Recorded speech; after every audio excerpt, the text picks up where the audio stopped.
сите, иако сме вака во толкав број што сме, верувам дека стварно Бог ми стави порака на срце и сакам да ја споделам со вас. Како што кажа Никол, ние бевме на камп, на детски камп, претходната недела, така што сега ова што гледам многу поразлично. Таму беше полно со деца, седнати на под и многу погласно. И така ми беше малце тешко да се сменам од таа средина во оваа. И во последен период Бог многу ме навраќа на почетокот, на зачетоците на светот, на почетокот на работите како биле наменети уште од самиот почеток. И Бог многу ми зборува дека всушност тоа не било наменето само за тогаш, туку тоа се работи и принципи кои што Бог ги установил од тогаш, кои што постојат и денес и се утврдени и денес и влијаат на нас и денес. И текстот на кој што ќе се фокусираме денеска е од Битие, 2 глава од 5 стих до 17, така што ако имате Библија слободно читате, јас ќе го прочитам на глас. И вели: а уште не беа никнале полски грмушки и земни тревки, зашто Господ Бог уште не праќаше дожд на земјата, ниту пак имаше човек кој ќе обработува земјата, но се креваше пара од земјата и ја оросуваше површината на целата земја. И Господ Бог го создаде човекот од земен прав и му дувна во лицето дух животен. И човекот стана жива душа. И Господ Бог насади рајска градина на исток и таму го насели човекот што го создаде. И Господ Бог направи да израстат од земјата секакви дрвја, убави за гледање, добри за јадење, и дрвото на животот среде рајот, и дрвото за познавањето на доброто и злото. Од Едем извираше река за да го наводнува рајот, а потоа таа се раздвојуваше на други 4 реки. Името на едната е Пишон, таа тече околу целата хевилска земја каде има злато. Златото на таа земја е добро. Таму има и бделиум и камен оникс. А на втората река името е Гион, таа тече околу целата земја Куш. Името пак на третата река е Хидекел, таа тече на исток од Асирија. Четвртата река е Еуфрат. И го зеде Господ Бог човекот, кога го создаде, го насели во Едемската градина, за да ја обработува и да ја чува. И му заповеда Господ Бог на човекот велејќи: од секое дрво во градината можеш да јадеш, освен од дрвото за познавањето на доброто и на злото. Од него не јади, зашто во оној ден кога ќе вкусиш од него, ќе умреш. И денес сакам да зборувам за Едемската градина како концепт, ами како нешто, некаков закон кој што Бог го установил, уште од зачетокот на светот, кој што влијае на нас и денес. И позитивно, но и негативно, и ќе видиме како тоа изгледа. Во Битие 1 гледаме дека Бог го создава светот. Не знам колку од вас сте читале Битие, ама тоа е буквално зачетокот на постоењето на светот, постоењето на човештвото. И тука кажува за сето она кое што Бог го создал. Како ја создал земјата, го создал небото, го одвоил небото од копното, создал вода, создал животни во водата, го создал човекот, машко и женско. Им дал земја која што им наредил да ја обработуваат, луѓе на кои што им наредил да се размножуваат. И потоа, ако се сеќавате, пред 2 недели Никол ни зборуваше за шабатот. На 7-миот ден го ствара и шабатот, кој што е ден, односно место или концепт, каде што може да влеземе во Божјото присуство, каде може да најдеме одмор и може да се исполниме со Божјиот дух, со Божјата љубов одново. И овие текстови на прв поглед се многу мистични и се многу историски и се многу чудни. И ако ги прочитаме само така, не дава многу нешто подлабоко од она што е напишано. Односно, од како да набројува што создал Бог, тоа е... Само секунда. Тоа може да изгледа само како една детска приказна. Јас верувам дека Бог има нешто многу подлабоко ставено во тие текстови. И јас не сакам сега да се фокусирам на теологија или на теолошки делови од ова што ќе го зборувам, бидејќи теологијата за настанокот на светот е многу различна кај многу луѓе и многу различни на различен начин го толкуваат настанокот на светот, ја толкуваат книгата Битие. Но сакам да ви потенцирам некои Божји принципи кои што верувам дека се установени од овие две поглавја. Се фокусираме на Битие 1 и Битие 2. Читајќи ги првите две глави на Битие, низ целиот мој живот, некако ми има промашено или имам пропуштено, некако не ми дошло до паметот, да приметам дека Божјото создание, опишано во Библијата, е поделено на два сегменти.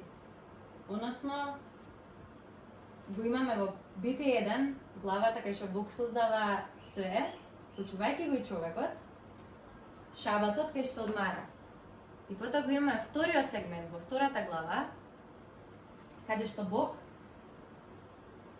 веќе има создадено нешто и повторно кажува дека сега врз тоа што го има создадено ја создава и Едемската градина или рајската градина. Не знам дали сте размислувале за тоа, но се сеќавам со Никола малце направивме муавет за тоа и мене ми беше многу интересно зошто Бог би се повторува да опише пак нешто што веќе е опишано. И како што кажав, првиот сегмент е создавањето на светот. Значи местото во кое што живееме ние и денес. А вториот сегмент е создавањето на рајската градина, местото во кое што не живееме денес. И на Адам и на Ева, нели, ги создал вториот дел, и тоа се првите луѓе што ги сместил во Еденската градина. Дали создал луѓе пред Адам и Ева, не навлегуваме, тоа се пак теолошки разговори, само е многу интересно да се свати тој концепт на зошто има два сегменти во создавањето на светот. И едно од нештата кое што тоа мене ми укажува е дека со самото тоа што Бог создал нешто, па потоа создал рајска градина, знаејќи дека човекот ќе сгреши, уште од почетокот Бог наоѓа решение како да го откупи човекот. И самиот текст е полн со премногу символика, преку која Бог го објавува својот карактер, својата намера за човештвото и откровението за неговата љубов со нас. И ако го поистоветиме со "Зари ти, сине Бруте", познатата Цезарова изрека како неговиот син го предал, сваќаме дека Бог знаел дека порано или подоцна човекот ќе касне од забранетата овошка, а сепак Бог наоѓа решение и продолжува да не сака.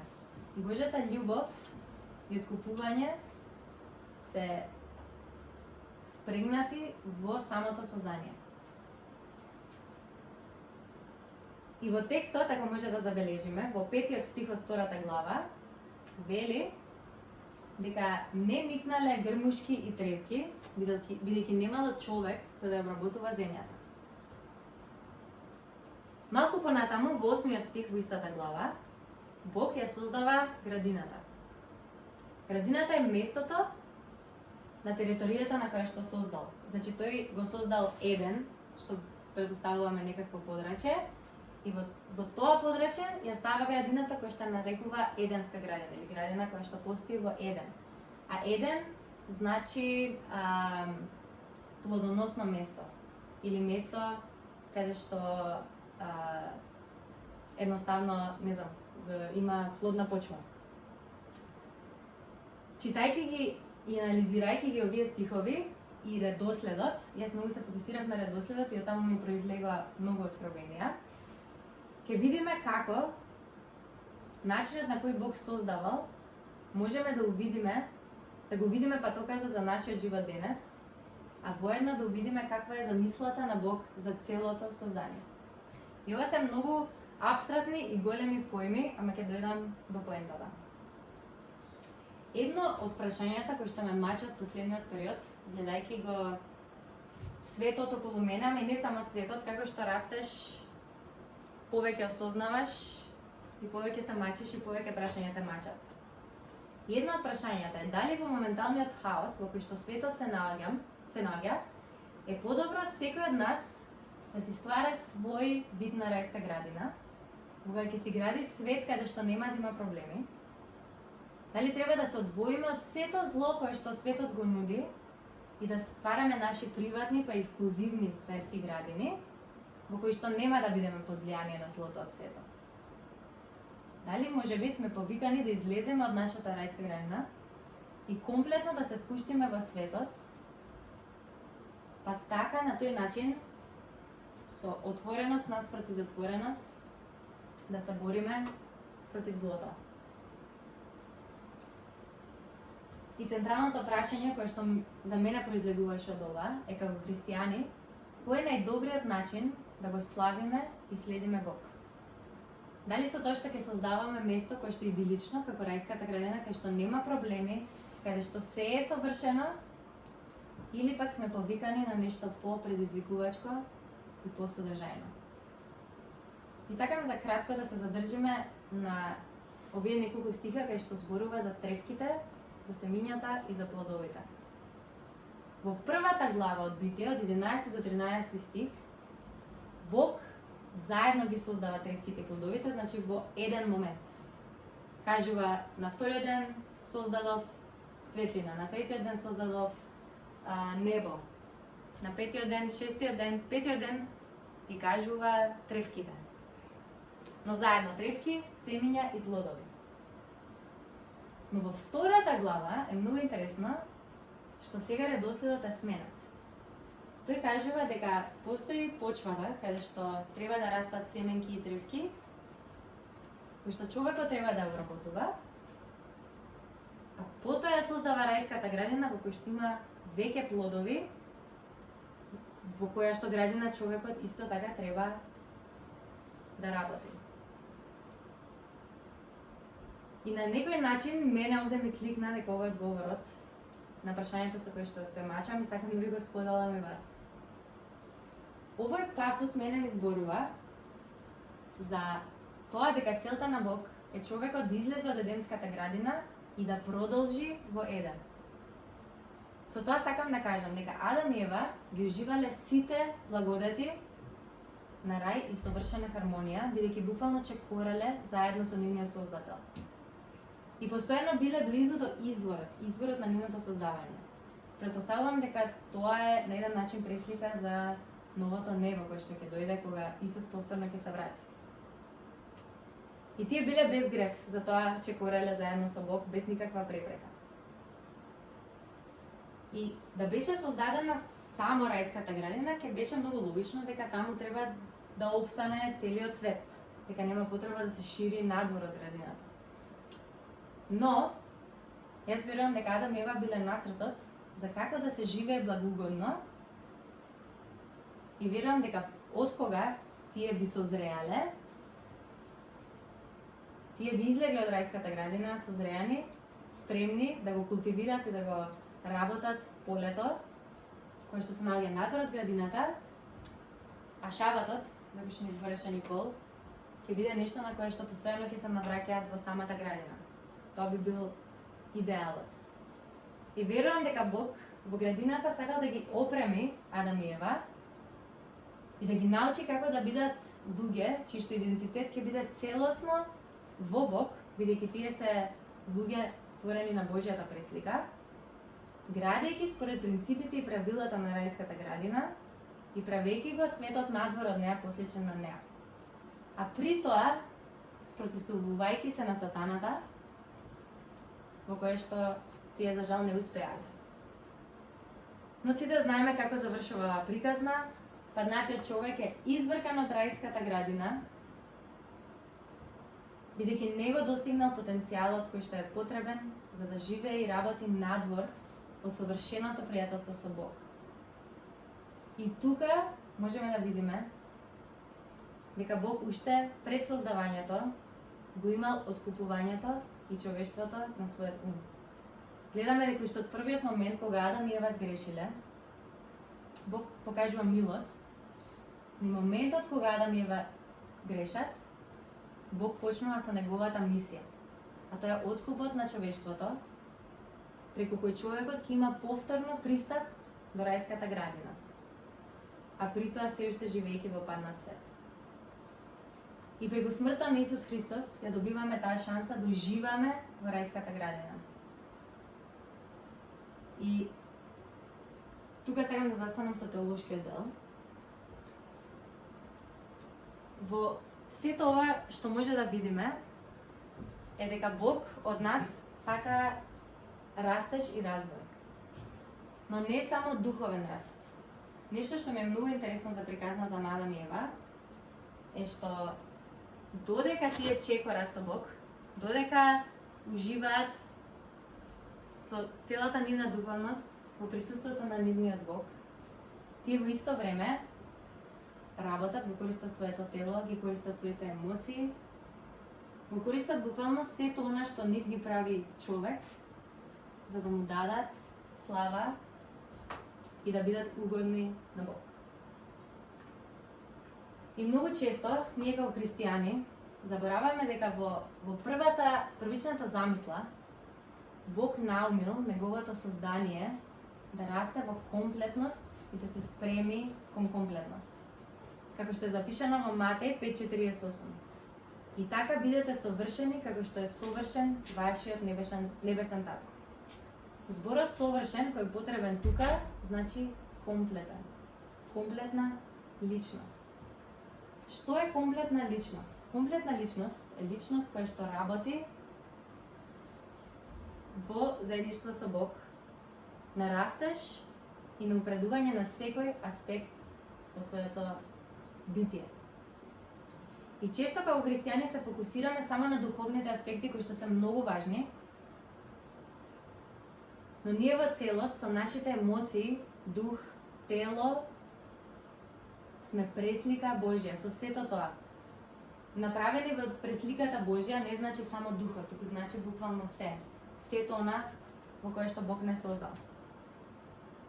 Како што кажав, Адам чекорел со Бог, ја обработувал земјата, ги именувал животните. Секој аспект од неговиот живот бил за да го прослави неговиот создател. И кога гледаме на нас како комплетни личности, кои треба да го славиме Бог со секој делче од нашето битие, нашата перспектива многу се менува. Се менува со тоа што разбираме дека има редослед на нештата и начин на кој што треба да функционираме. Односно, дека прво треба да го јадеме плодот од рајската градина, тој што Бог ни го дал за да уживаме во него, а потоа таа рајска градина продолжуваме надвор и со тоа што веќе сме нахранети од плодот на рајската градина, ние можеме да продолжиме надвор од тоа и да култивираме нешто кое што ќе биде угодно на Бог. Но тој плод од рајската градина не е само духовен. Бог е Бог кој што е семоќен. И тоа значи дека тој не храни само нас духовно, а не остава во сиромаштија од секој друг еден аспект. Дали е нашиот емотивен, нашиот умствен, начинот на кој што сме, нашите трауми. Бог е Бог кој што сака не само да растеме, туку исцелува некои работи што можеби не се толку духовни, туку се многу попрактични. Но тоа е убавината на Бог, што тој работи во целост и сака и да растеме и да се развиваме во целост. Мартин Лутер, зачетникот на протестанството, ќе каже во една инстанца: христијанскиот чевлар ја извршува својата должност не со тоа што ќе става мали крстови во чевлите, но со тоа што ќе создава добри чевли, бидејќи Бог го засега добрата изработка. Ќе прочитам и на англиски, има малку повеќе смисла. The Christian shoemaker does his duty not by putting little crosses on the shoes, but by making good shoes because God is interested in good craftsmanship. Еден од плодовите на нашата блискост и врска со Бог треба да биде и добрата изработка, односно начинот на кој што живееме и го обработуваме полето надвор од рајската градина. Тоа значи дека Божјата мисија често како христијани ја ставаме во границите на црквата. Ја ставаме во границите на она што е тука и што постои. Постои служба за тоа, Јас не се пронаѓам во ниту едно од тие, па така за мене нема мисија, мојата мисија е ето така да бидам посетител. Со самото ова што Бог го има воспоставено како принцип во создавањето, значи дека Божјата мисија се оттегнува подалеку од само локалната црква. По сето истражување што го направив на првите 2 глави од Битие, едно нешто кое што го излегов како полука е дека целиот свет припаѓа на Бог и нам ни е даден авторитет и заповед да се грижиме за истиот, но и да го унапредуваме истиот. Тоа значи дека го вклучува целиот свет. Има еден псалм кој што ми е еден од омилените псалми, тоа е псалмот 24, каде што вели: Господова е земјата и се што ја исполнува, вселената и оние што живеат во неа, зашто тој ја основа врз морињата и на реки ја утврди. Полето за работа е вистина огромна. И во Библијата исто пишува дека нема доволно работници, а има многу работа. И дека зборам за ова, не сакам да е само некоја теолошка мисла која што ќе ни даде теолошко откровение за што пишува во Битие. Тука јас верувам дека ова е принцип кој што е многу важен за нас денес. Живееме во време кое што е време на итност, а многумина од нас, вклучувајќи ми мене, има сезони каде што едноставно само екзистирам. Без да живеам и без да го правам она кое што Бог го бара од мене.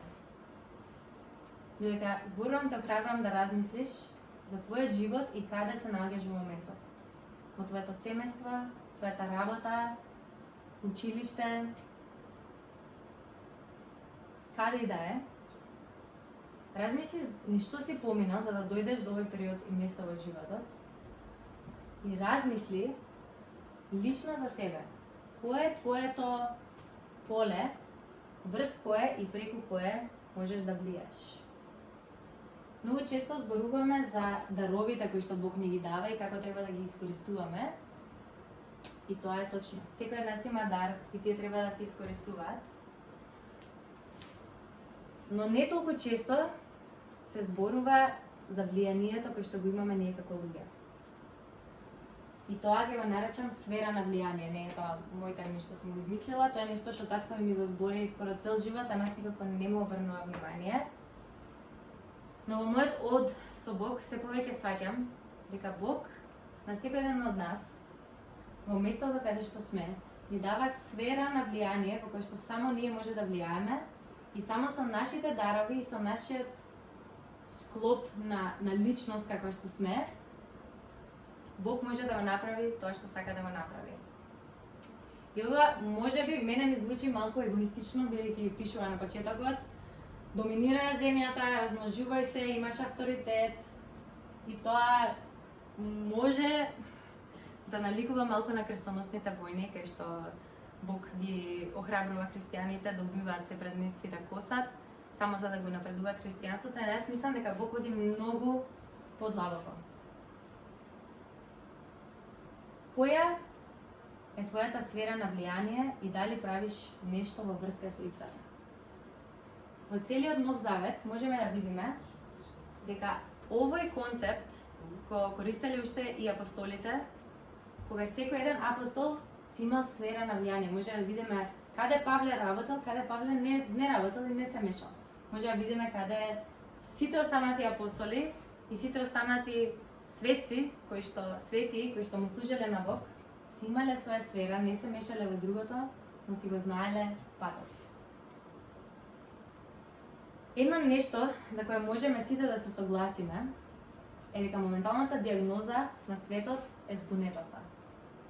Луѓето немаат насока, се префрлаат од еден на друг тренд, почнувајќи од својот личен идентитет како најголемата збунка, и гледаме дека доколку тој идентитет не е вкоренет во Христа, е подложен на комплетна збунка. Второ нешто се слепи луѓе кои што водат слепи луѓе. И тоа може да го видиме во луѓето кои што се на авторитативни позиции, како родители, учители, луѓе кои што ја водат државата и така натаму.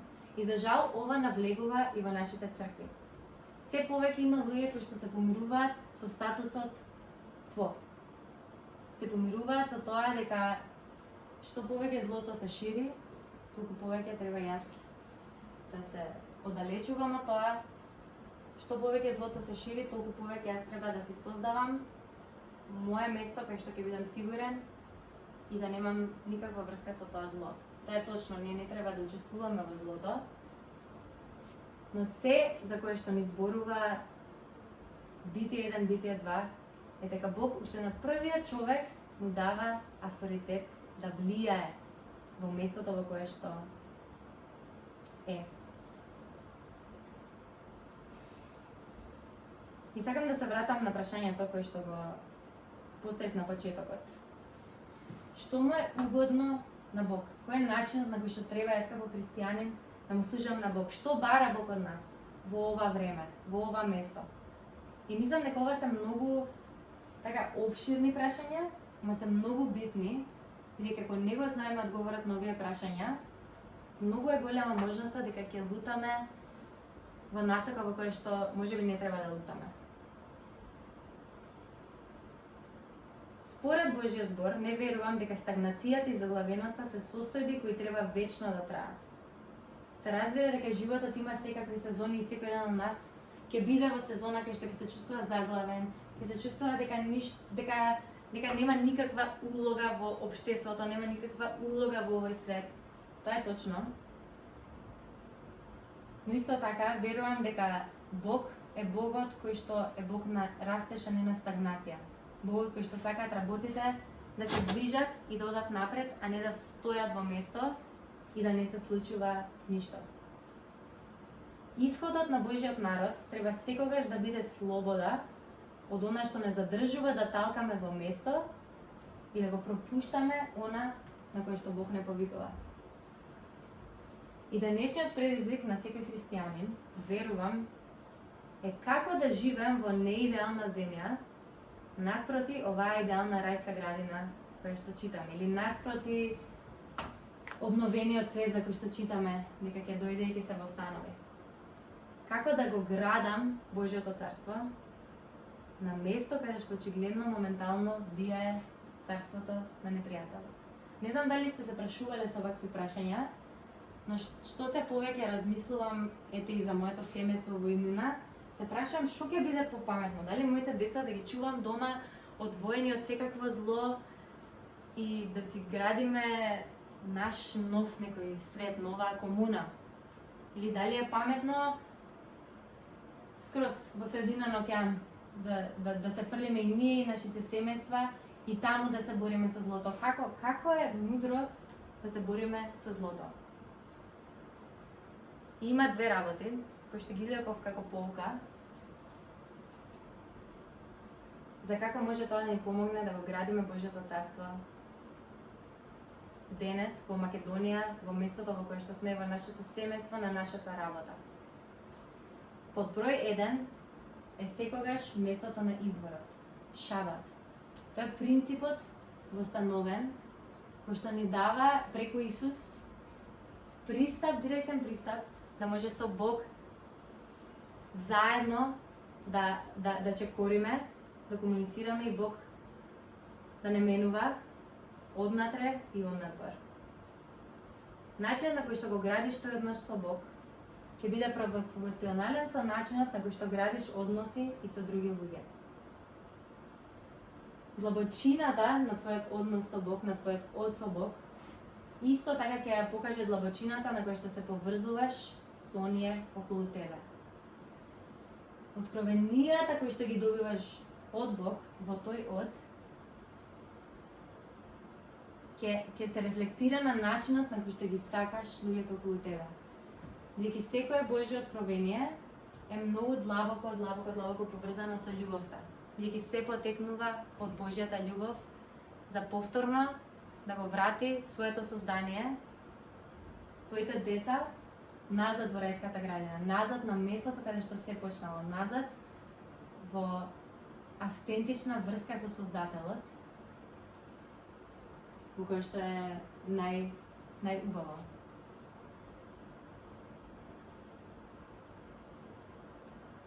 Под број 2 е растежот. Растежот е неминовно нешто за еден христијанин.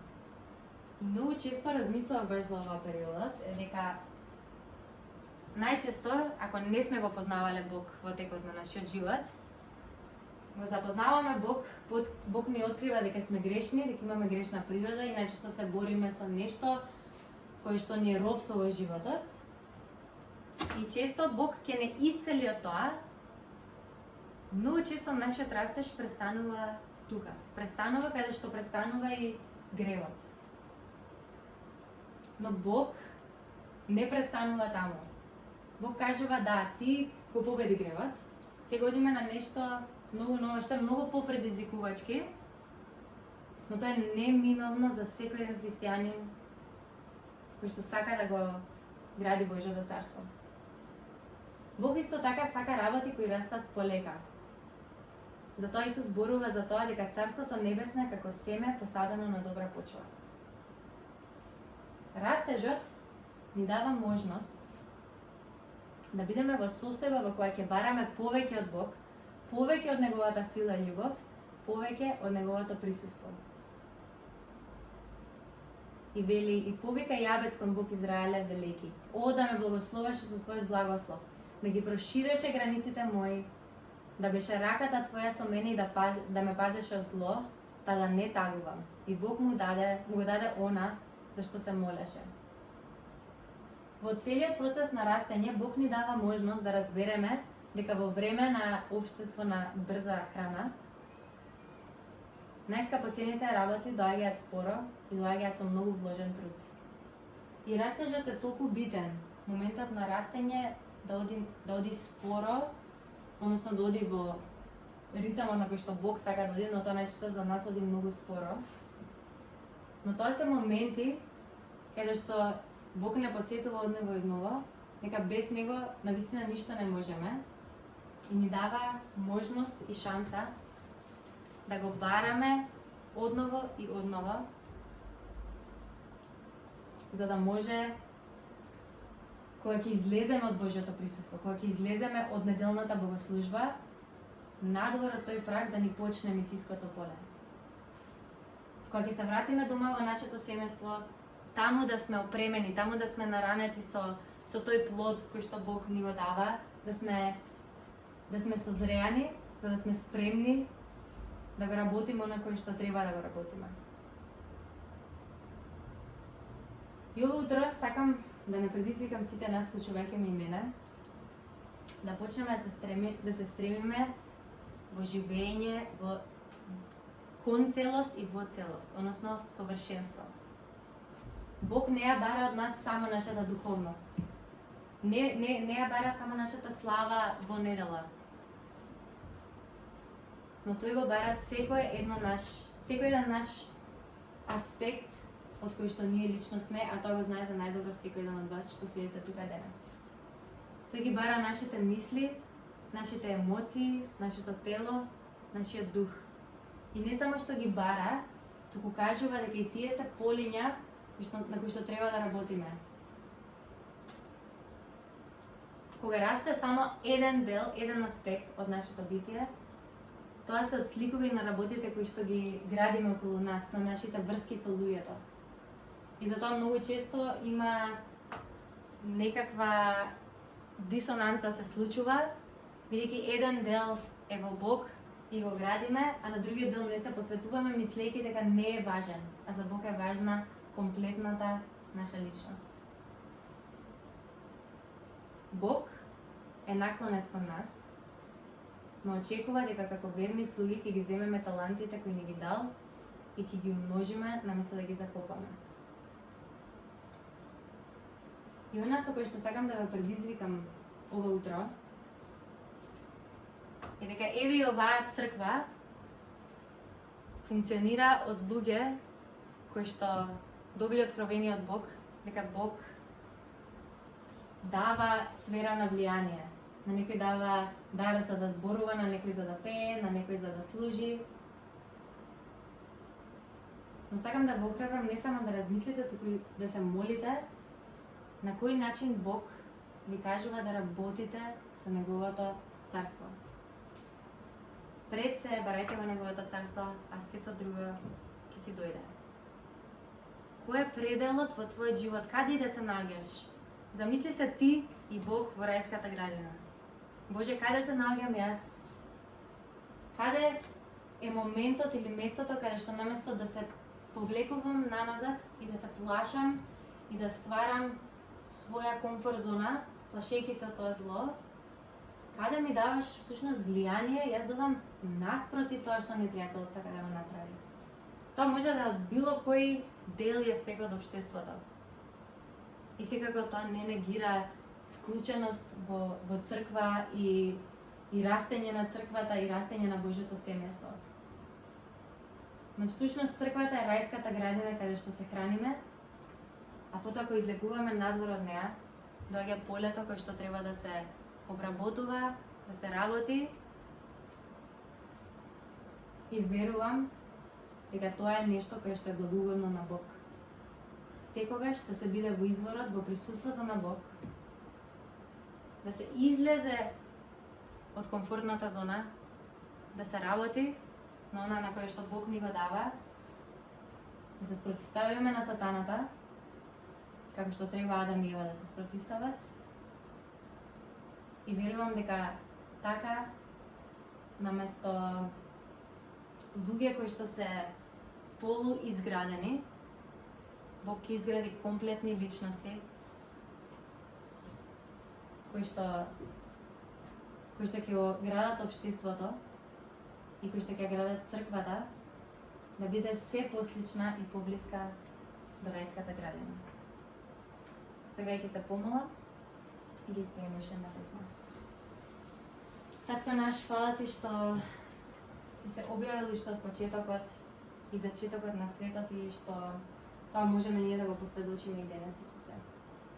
Фала ти што твојата љубов и твоето откупување исто така може да го видиме уште од зачетокот на самиот свет. Фала ти што преку таа твоја љубов ние можеме да имаме пристап до тебе, до твоето присуство, до сите благодети небесни кои што ни ги нудиш и ни ги даваш, сите благослови, Татко. И фала ти што во твоето присуство не сме лимитирани на растеж кој што е само еднодименционален, но Боже, ти од нас бараш комплетност, ти од нас бараш совршенство, ти од нас бараш стандарди кои што ти ги поставуваш. И фала ти, Боже, што не оснажуваш и што не тренираш да бидеме во можност да, Боже, да го издржиме сето тоа на кое што не повикуваш, Боже, и со твоја сила да зачекориме заедно во победа. Јас се молам за секој ден кој што е тука, Исус, јас се молам за секој ден кој што има, Боже, соништа и желби и мисли во срцето, но поради било какви сомнежи не верува дека може да направи нешто, било каква промена за Твоето царство. Боже, се спротиставувам на тие лаги и се молам стварно Твојот Свети Дух да работи во срцето на секој ден кој што е тука. Секој еден кој што може би има страф од сето она што се случува и инстинктивно сака да побегне, Боже, стварно се молам за храброст на Твојата црква да истапи напред и да го прави оно на кое што секој ден нас си наповикал, Боже. И фала ти што црквата е создадена од толку многу различни луѓе и фала ти што тоа е преслика на како ќе биде кога ти ќе се вратиш, Исусе. Го молам Твојот Свети Дух да работи во животот на секој ден нас тука, Боже, и стварно дава ни повеќе и повеќе откровение од тоа кој си ти, од тоа што сакаш ти од нас, Боже, и како може да правиме работи кои што се угодни на Тебе. Ова го молиме во Твоето свето име, Исус. Амен.